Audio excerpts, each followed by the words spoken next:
Appendix 3. Coercion and the Christian School.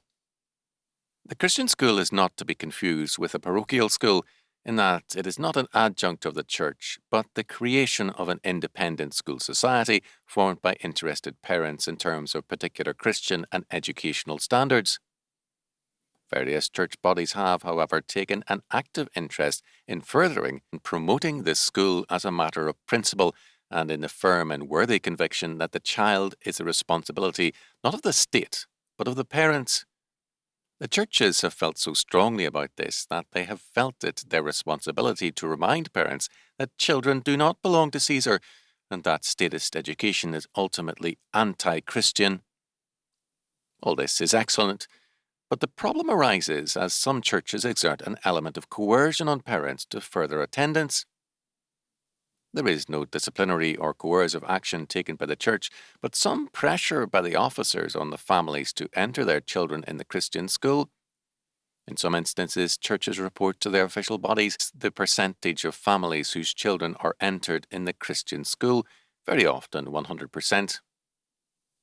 While the teaching aspect is the valid and necessary responsibility of the church, that is, to instruct parents in the implications of status education and of godly education, the recruitment or enlistment is entirely the function of the school society.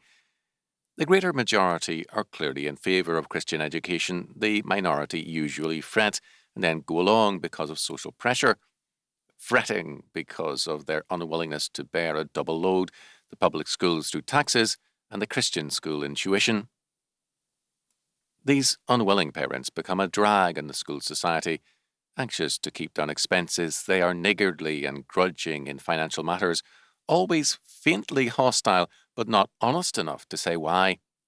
As a result, the school society, although in some instances having a wealthy constituency, finds itself with limited funds and teachers underpaid, simply because an unhappy minority, unwilling to oppose a pastor and church officers, chooses to take it out on the school instead. The school society, as a voluntary organisation, operates on a radically more economical basis than the public school in building, operational, administrative and maintenance costs. On this basis, it can still produce superior results. But if even in a small measure the principle of coercion enters into the Christian school, its basic strength is compromised. The school society, though its parent members, is the best agency for recruitment. To maintain the integrity, vitality and strength of the society, unconvinced or unwilling members need to be dropped. The actively interested parents are often members who contribute over and above their tuition fees in order that other children may be included in the school. They are ready to give time and money to the furtherance of the school in every aspect of its functions. Of themselves, they are capable of producing and do produce a strong school and an advanced standard of education. While the unhappiness of those who fret at a double taxation is understandable, their presence in the school society is detrimental and can undercut the strength of the Christian school. This has often been the case. In some schools, excellent teachers have become discouraged at their failure to make enough to live on and have been compelled to resign, and capable and dedicated parents have become discouraged at their difficulty in furthering something so zealously begun. The interference of the church on behalf of the school brings an increase to the school, but it does not prosper. Both for the school and the church, the results will be better if the element of pressure is completely eliminated by the church. A parent ready to make concession to statist education is no gain to a school society, and its existence is to him, in a sense, a luxury, not a necessity. If, as the Christian school maintains, it is an independent domain and separate from state and church, and an expression of Christian society, and most closely linked with the family, then it must maintain its independence or surrender its integrity. This by no means precludes close ties with the institutional church, but it does preclude a subsidiary status.